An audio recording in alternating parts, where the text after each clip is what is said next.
नमस्कार, मुद्दा देख रहे हैं आप। मैं हूं आपके साथ रेशु त्यागी। संसद का बजट सत्र 23 जुलाई से शुरू हो रहा है। बजट सत्र में सरकार कई महत्वपूर्ण बिलों को पास कराने की तैयारी कर रही है, तो वहीं विपक्ष फिर से सरकार को घेरने की रणनीति बना रहा है। लोकसभा में तो मोदी सरकार के पास बहुमत है, लेकिन राज्यसभा मोदी सरकार के मंसूबे पर पानी फेर सकती है। राज्यसभा में एनडीए बहुमत से दूर है। राज्यसभा में बीजेपी के पास 86 सीटें और सहयोगी दलों को मिलाकर यानी एनडीए के पास 101 सीटें हैं। फिलहाल राज्यसभा में 226 सांसद हैं। ऐसे में बहुमत के लिए 114 सांसदों की आवश्यकता है, यानी बहुमत के लिए मोदी सरकार को 13 सांसदों की आवश्यकता है। इस वक्त राज्यसभा में 19 सीटें खाली हैं। अब एनडीए की उम्मीद इन्हीं सीटों पर टिकी हुई है।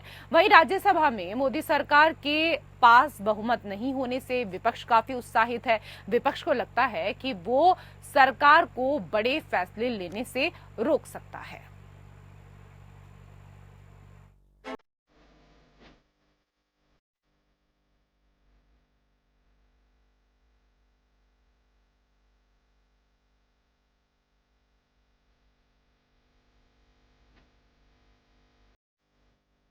लोकसभा चुनाव के दौरान अपने भाषणों में पीएम मोदी ने कहा था कि उनका तीसरा कार्यकाल बड़े फैसलों का गवाह बनेगा। तीसरे कार्यकाल में बड़े फैसले लिए जाएंगे, लेकिन बीजेपी को अपने दम पर बहुमत नहीं मिल सकी। दूसरे कार्यकाल में लोकसभा में 303 सीटों वाली बीजेपी तीसरे कार्यकाल में महज 240 पर सिमट गई। इसका असर अब राज्यसभा में भी देखने को मिल रहा है। राज्यसभा में बीजेपी और एनडीए बहुमत से दूर चली गई है। अब ऐसे में सवाल ये है कि अगर पीएम मोदी बड़े फैसले लेते हैं तो राज्यसभा में इसे कैसे पास कराएंगे। राज्यसभा के आंकड़ों पर गौर करें तो इस वक्त बीजेपी के पास 86 सदस्य हैं। एनडीए के सदस्यों को मिला दें तो ये आंकड़ा 101 सांसदों तक पहुंचता है, जो बहुमत से 13 सदस्य कम है।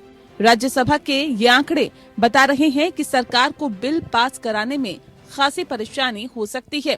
245 सीटों वाली राज्यसभा में फिलहाल 226 सदस्य हैं और किसी भी बिल को पास कराने के लिए 114 सांसदों की जरूरत पड़ेगी।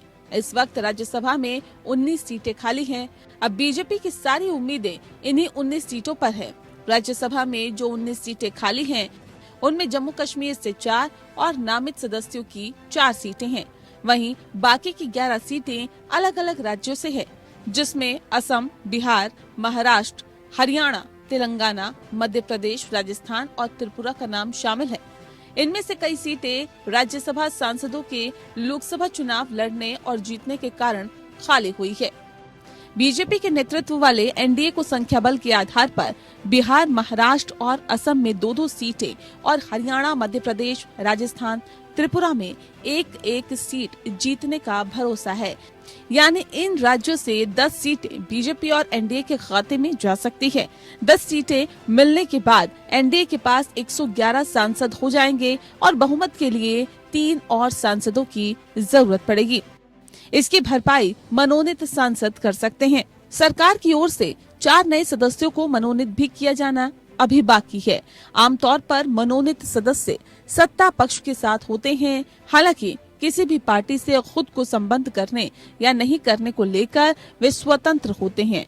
इसके बावजूद वे पारंपरिक रूप से उस सरकार के एजेंडे का समर्थन करते हैं जो उन्हें मनोनीत करते होंगे। ऐसे में सरकार कई महत्वाकांक्षी बिलों को राज्यसभा से पास करा सकती है, लेकिन विपक्ष राज्यसभा में मोदी सरकार की परेशानी से उत्साहित है। कांग्रेस समेत इंडिया गठबंधन को लगता है कि अगर एनडीए राज्यसभा में बहुमत के आंकड़े को नहीं छू पाई तो पीएम मोदी को तीसरे कार्यकाल में कई बड़े फैसले लेने से रोका जा सकता है। अब देखना है कि मोदी सरकार राज्यसभा की फांस से कैसे निकलती है। Bureau report, APN. तो पिछले महीने लोकसभा में बहुमत गंवाने के बाद अब राज्यसभा में भी बीजेपी कमजोर हो गई है। 13 जुलाई को सरकार की तरफ से नामित 4 सांसदों का कार्यकाल खत्म हो गया। इसके बाद राज्यसभा में बीजेपी सांसदों की संख्या घटकर 86 हो गई है। इससे अब एनडीए के पास ऊपरी सदन में 101 सांसदों की ताकत है, जो कि बहुमत से काफी कम है। राज्यसभा में फिलहाल 226 सदस्य हैं, 19 सीटें खाली हैं। अब सवाल ये है कि अगर पीएम मोदी बड़े फैसले लेते हैं तो राज्यसभा में इसे कैसे पास कराएंगे, इसी को लेकर करेंगे हम चर्चा। कई विशेष अतिथि पैनल में हमारे साथ जुड़ चुके हैं, उनका परिचय आपके साथ करा देते हैं। हमारे साथ बीजेपी के प्रवक्ता शशिकांत तिवारी जी जुड़ चुके हैं, स्वागत आपका। हमारे साथ कांग्रेस के प्रवक्ता डॉक्टर सुमित गर्ग जी जुड़ चुके हैं, आपका भी स्वागत। हमारे साथ राजनीतिक विश्लेषक भूपेंद्र कुमार जी भी जुड़ चुके हैं, आपका भी स्वागत। शशिकांत तिवारी जी, लोकसभा चुनाव के दौरान अपने भाषणों में पीएम मोदी ने कहा था कि उनका तीसरा कार्यकाल बड़े फैसलों का गवाह बनेगा, तीसरे कार्यकाल में बड़े फैसले लिए जाएंगे, लेकिन बीजेपी को अपने दम पर बहुमत नहीं मिल सका। दूसरे कार्यकाल में लोकसभा में 303 सीटों वाली बीजेपी तीसरे कार्यकाल में महज 240 सीटों पर ही सिमट गई। इसका असर अब राज्यसभा में भी देखने को मिल रहा है। राज्यसभा में बीजेपी और एनडीए बहुमत से दूर चले गए हैं। ऐसे में अब सवाल ये है कि अगर प्रधानमंत्री नरेंद्र मोदी बड़े फैसले लेते हैं तो राज्यसभा में इसे पास कैसे कराएंगे? देखिए, प्रधानमंत्री मोदी जी ने कहा था कि ये तीसरा कार्यकाल बड़े फैसलों का कार्यकाल होगा और निश्चित रूप से 10 साल में जो 2 कार्यकाल रहा मोदी जी का, तो देश में तमाम सुधार कार्य हो, देश को एक विकास का रास्ता दिया गया। और इस 5 वर्ष का कार्यकाल है, इसमें भी विकास के रास्ते अपनाए जाएंगे, विकास के रास्ते पे सरकार आगे बढ़ेगी। हाँ, ये जरूर है कि इसमें जो इंडी गठबंधन के चेहरे उजागर होंगे कि किन किन मुद्दों पे वो साथ देते हैं, किन किन मुद्दों पे नहीं देते हैं, विपक्ष का चेहरा उजागर होगा। जैसे उदाहरण के तौर पे एक मैं उदाहरण देना चाहूंगा कि वन नेशन वन इलेक्शन, ये तो राष्ट्रहित के लिए है, इसलिए भारतीय जनता पार्टी और मोदी सरकार के हित की बात तो है नहीं, ये तो राष्ट्रहित में है। तो ये मुद्दा जब आएगा तो ये इनका विपक्ष का भी चेहरा उजागर होगा कि ये राष्ट्रहित चाहते हैं या अपना हित चाहते हैं। हालांकि हम लोग मानते हैं कि इंडी गठबंधन के जितने दल हैं वो केवल अपने हित की सोचते हैं, कभी वो राष्ट्र की उन्होंने कभी सोचा नहीं। वो केवल अपने दल की अपना सोचते हैं, अपने दल का हित सोचते हैं। वो कहावत है ना कि अपने लिए खेलना, तो ये लोग अपने लिए खेलते हैं, ये लोग देश के लिए नहीं खेलते हैं, केवल अपना ये रन बनाते हैं, अपने लिए खेलते हैं। तो ये राष्ट्र के सामने उजागर होगा। हाँ, जरूर ये है कि मोदी सरकार का ये जो समय बीता है, जितना भी चुनाव के बाद, शपथ लेने के बाद, तो राष्ट्र को फिर भरोसा हुआ है कि जो भी मोदी जी करेंगे वो राष्ट्रहित में करेंगे और देश के विकास के लिए करेंगे और विकसित भारत बनाने के लिए करेंगे। आप कह रहे हैं कि मोदी जी जो भी कार्य करेंगे वो देश के हित में करेंगे, राष्ट्र के हित में करेंगे, लेकिन ऐसे में कांग्रेस कितना साथ देती है, विपक्षी दल कितने साथ देते हैं, ये बड़ी बात होगी। डॉक्टर सुमित गर्ग जी, क्योंकि राज्यसभा के आंकड़ों पर गौर करें तो इस वक्त बीजेपी के पास 86 सदस्य हैं, एनडीए के सांसदों को मिला दें तो ये आंकड़ा 101 सांसदों तक पहुंचता है, जो बहुमत से 13 सदस्य कम है। राज्यसभा की आंकड़े बता रहे हैं कि सरकार को बिल पास कराने में अब काफी परेशानी हो सकती है और ऐसे में पूरा दामोदर जो है वो आप ही के कंधों पर यहाँ नजर आ रहे हैं, क्योंकि वो साफ तौर पर कह रहे हैं कि अगर आप हमारा साथ नहीं देते हैं, क्योंकि हम तो राष्ट्रहित की बात कर रहे हैं, तो आप लोगों का चेहरा, विपक्ष का जो चेहरा है वो उजागर हो जाएगा। रेशु जी नमस्कार। नमस्ते सर। रेशु जी, जहाँ तक राज्यसभा के गणित की बात है तो मैं आपको बताना चाहूंगा, प्रकृति का नियम है, जो आया है उसे जाना है, जो चढ़ा है उसे उतरना है। बीजेपी का अब उतार है, ये उतार आने वाले विधानसभा चुनाव में और ज्यादा होगा। ये महाराष्ट्र हारेंगे, ये उत्तर प्रदेश हारेंगे, ये हरियाणा हारेंगे, तो ये राज्यसभा गणित और नीचे जाएगा। तिवारी जी अभी कह रहे थे कि राष्ट्र हित में विपक्ष का चेहरा, अरे साहब, हम तो विपक्ष हैं, हमारा चेहरा तो देश जानता है, देश ने हमें जिम्मेदारी दी है विपक्ष में बैठने की, हम विपक्ष में बैठे हैं, हमें ताने नहीं दें।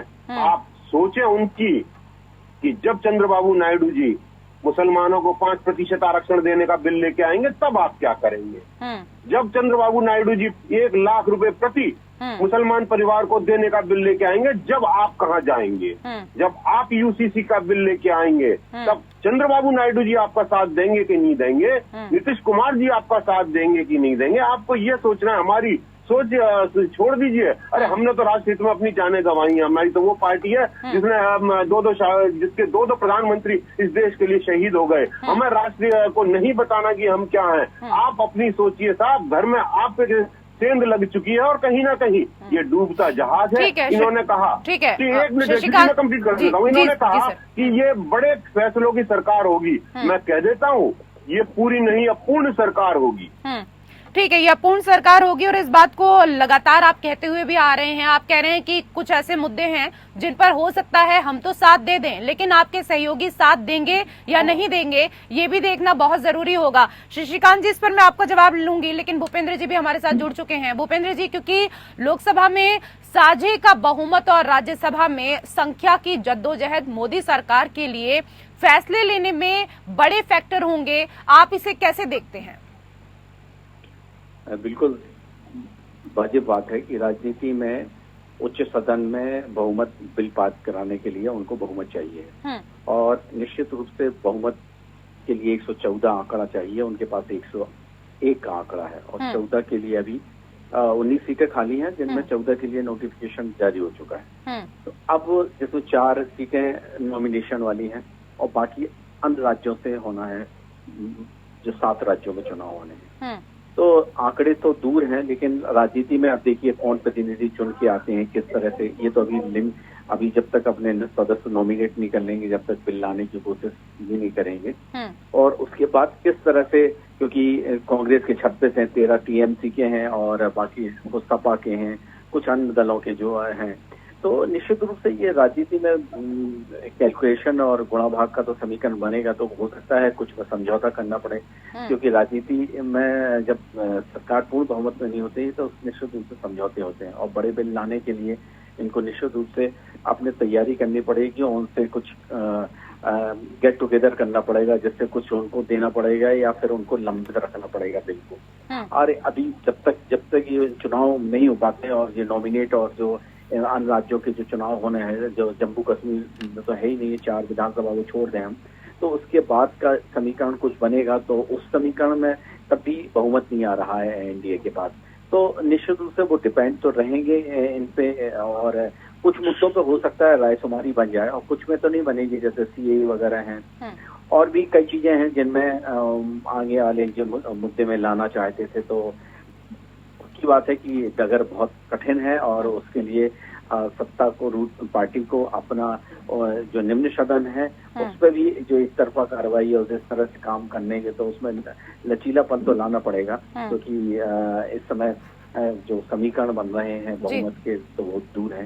इसके कारण बहुत सी एक्सरसाइज होगी और नए समीकरण भी आगे जाके राजनीति में बनेंगे। बिल्कुल, देखिए अभी भूपेंद्र कुमार जी भी इस बात को कह रहे हैं, शशिकांत तिवारी जी, कि जो डगर है वो आपकी बड़ी कठिन है, इतनी मुश्किल नहीं है। और इसी बात को इससे पहले डॉक्टर सुमित गर्ग जी भी कह रहे थे और वो कह रहे थे कि राष्ट्र हित में कुछ तो ऐसे विषय हैं जिस पर हम आपके साथ खड़े हैं, बिल आराम से पास हो जाएगा, लेकिन कुछ चीजें ऐसी भी हैं जहां आपके सहयोगी ही नहीं मानेंगे, क्या करेंगे तब?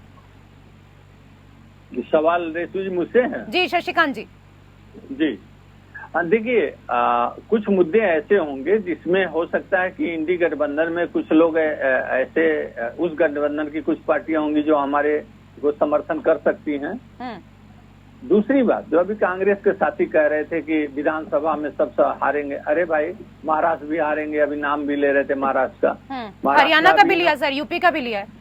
हाँ, तो अभी महाराष्ट्र में 9 सीट पे एमएलसी चुनाव हुआ, देख लिया रजत, इन्होंने क्या परिणाम आया, पूरा एनडीए के पक्ष में आया 9 के 9 सीटें। सर 13 सीटों पर भी तो उपचुनाव हुआ है ना, उसकी भी बात कर लीजिए, 2 ही सीटें आपको मिली है। वो भी देश में देखा। हाँ, ठीक है। तो महाराष्ट्र का पहला नाम लिया, तो महाराष्ट्र से ही मैं इनको उदाहरण दे रहा हूँ कि महाराष्ट्र में 9 की 9 सीटें एनडीए को मिली हैं और ये रुझान है, ये रुझान बता रहा है। और हाँ, मुस्लिम आरक्षण की अभी बात हो रही थी कि मुस्लिम आरक्षण पे जब मुद्दा आएगा तो मुस्लिम आरक्षण पे ये इंडी गठबंधन में जितने साथी हैं वो भी विचार करेंगे कि हमको कितना आगे बढ़ना चाहिए। इनके भी चेहरा खुलेगा, ओबीसी कितना एक्सेप्ट करेगा इनके मुस्लिम आरक्षण को। महाराष्ट्र में मुस्लिम आरक्षण भी चलेगा और पालघर भी चलेगा। चंद्रबाबू नायडू जी का है साहब, आप चुप रहिए भाई, चुप रहिए। हमारा नहीं है साहब, चंद्रबाबू नायडू का है। आप हमारे पे क्यों बॉल फेंक रहे हैं? आप ये बताओ, चंद्रबाबू नायडू लाएंगे तो आप क्या करेंगे? हाँ, चंद्रबाबू नायडू लाएंगे तो आप क्या करेंगे, ये भी सवाल आएगा। और आपके इंडी उनको क्या करना है सर, वो तो आपके सहयोगी हैं, उनको क्या करना है इसमें? सवाल पूछ रहे हैं, आपके सहयोगी, आप तय करेंगे, आप क्या करेंगे? हम तय करेंगे, आप बताइए देश को आप क्या करने जा रहे हैं? वो हम फ्लोर पे तय करेंगे। आप परेशान ना हो। नहीं, मतलब आप अपने सहयोगी का विरोध करेंगे? हाँ, सुनिए भाई, आप तो एक सवाल रख के चुप हो जाइए, मैं बोलने दीजिए। तो हम फ्लोर पे हम तय करेंगे, फ्लोर पे हम आएंगे। भारतीय जनता पार्टी जो स्टैंड लेकर के चलती है उस पे वो कायम रहती है, एक बात। दूसरी बात, आप लोगों का भी चेहरा नकाब उतरेगा कि ओबीसी को कितना आप जो है दबाएंगे, ओबीसी को कितना आरक्षण का खतरा हम लोगों से है कि आपसे है। आप लोगों से कितना खतरा है। लोकसभा चुनाव में राहुल गांधी जी और ये लोग इंडी गठबंधन के लोग घूम घूम के कह रहे थे ना कि संविधान को खतरा है, आरक्षण को खतरा है। तो फ्लोर पे पता चल जाएगा कि आप लोगों को ओबीसी आरक्षण को कितना खतरा है।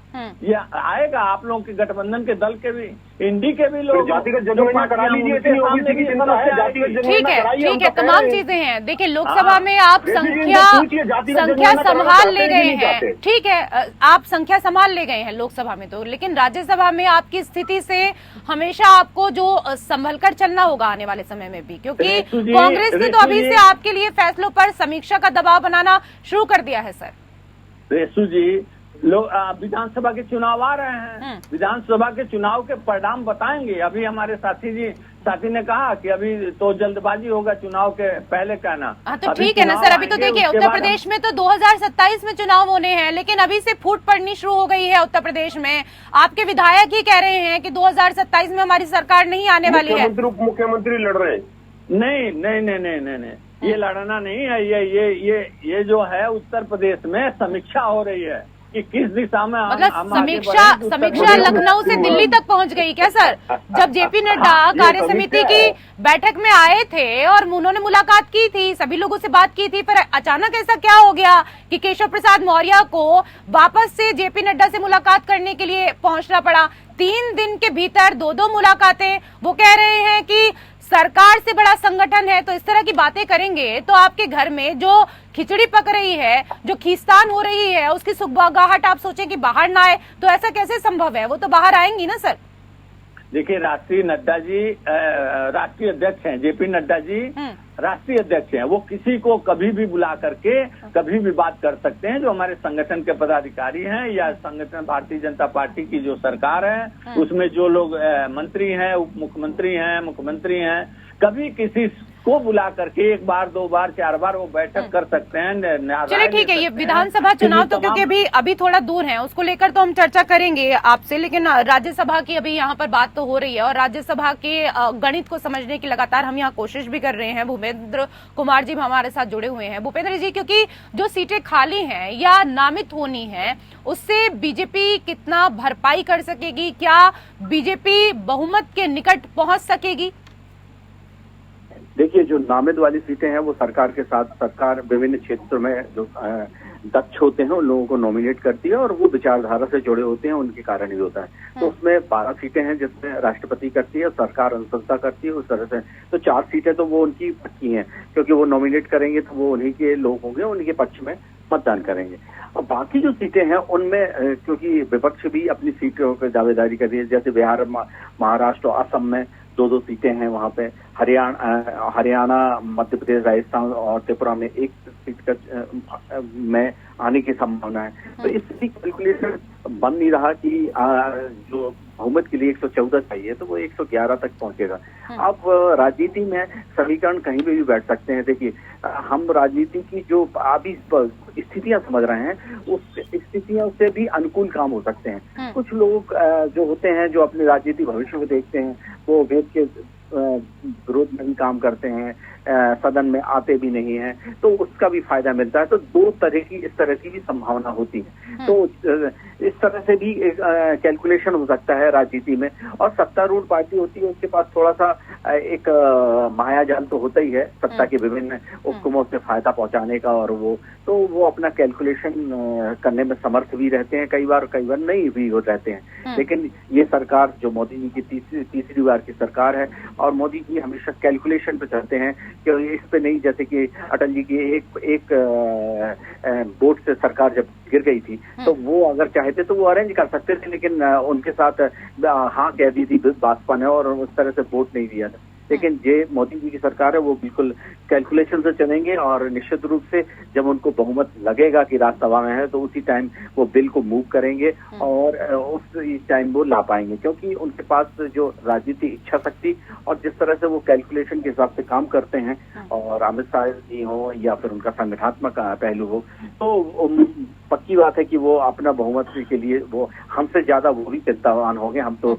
मीडिया के लोग हैं, जिस तरह से कवरेज कर रहे हैं, और क्योंकि उनकी जो 10 साल से जो सरकार की जो कैंपेनिंग है और वो हम लोग भी कई जगह नहीं समझ पाए और ना ही क्लू मिल पाता है। तो ये तो अब वर्तमान में जो दिख रहा है राजनीतिक समीकरण, हम उस हिसाब से कैलकुलेशन से बात कर रहे हैं, लेकिन कई जगह व्यक्ति के अपने निजी स्वार्थ भी होते हैं, कुछ भावनाएं होती हैं और कुछ अपने राष्ट्र के प्रति समर्पण की भी भावना होती है। जैसे बीजेपी प्रवक्ता ने कहा कि हम राष्ट्रवाद की, और जिस तरह से तो उस पहलू पे भी कुछ सदस्य सहमत हो सकते हैं। तो कई कारक हैं जिससे ये बहुमत प्राप्ति भी कर सकते हैं और दिक्कत भी जाएगी, दोनों चीजें हैं। लेकिन जिस तरह से हम देख रहे हैं तो अभी तो बहुत थोड़ी सी डगर पंगट की अभी थोड़ी सी कठिन है और दूर भी है। तो निश्चित रूप से इसके लिए वो उनके जो सत्तारूढ़ पार्टी है और संगठन दोनों चिंता में होंगे, और हो सकता है जो राज्यसभा के जो अभी चुनाव हों जिनमें तो ऐसे कैंडिडेटों को तैयार करना चाहिए जिससे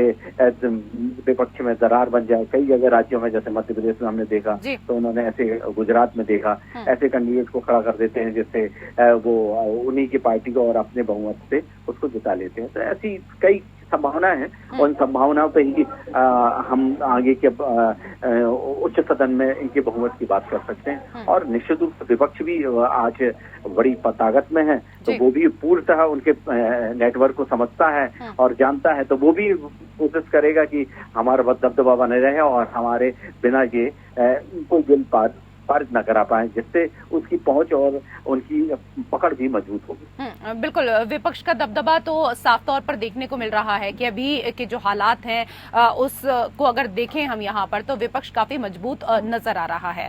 लेकिन डॉक्टर सुमित गर्ग जी, क्योंकि पिछली सरकार में भी बीजेपी के पास राज्यसभा में बहुमत नहीं था, लेकिन वो समन्वय से उसे अर्जित कर लेती थी। इस बार आपका मनोबल बढ़ा हुआ है, लेकिन संख्या को साधने के लिए आपके पास कोई विशेषाधिकार तो है नहीं। रेशु जी, संख्या साधने का जो काम है वो सरकार का है, हमारा नहीं।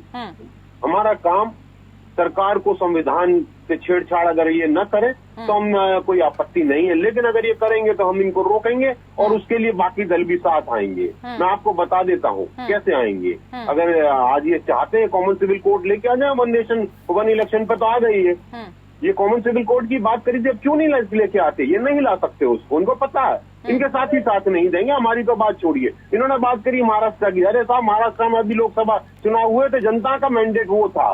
जिनकी आप बात कर रहे हैं वो खरीद फरोख्त का मैंडेट था। जहां तक बात करी उत्तर प्रदेश की, तो पूरा देश रहा है किस तरह से दोनों मुख्यमंत्री और उप मुख्यमंत्री में झगड़े चल रहे हैं। तो इनका आने वाला समय जो है राज्यसभा का गणित और खराब करेगा। मैं आपसे गारंटी के साथ ये कह सकता हूँ कि आने वाले समय में राज्यसभा इस देश में कहीं ना कहीं लोकतंत्र को मजबूत करने का एक बड़ा सदन बनेगा। इन्होंने बात करी ओबीसी आरक्षण की। अरे साहब, हम तो कह रहे हैं कि आप जातिगत जनगणना करा लो। आप कौन से ओबीसी आरक्षण का मुखौटा पहनना चाहते हो? हम कह रहे हैं ना, हम तो सरेआम कहते हैं कि आप जातिगत जनगणना कराओ, उसके बाद तय कर लेंगे क्या करना है। लेकिन आप नहीं कराते क्योंकि आपका छद में एजेंडा है जो अब खुल के ओबीसी के सामने भी आ गया और ओबीसी ने ठोक कर आपके खिलाफ मतदान किया है और आप उससे डर के आप वापस ओबीसी का नाम लेने लगे हो। इससे पहले नहीं लेते थे, इससे पहले तो आप मोदी गारंटी से नीचे ही नहीं आते थे। जो भी कुछ है मोदी है।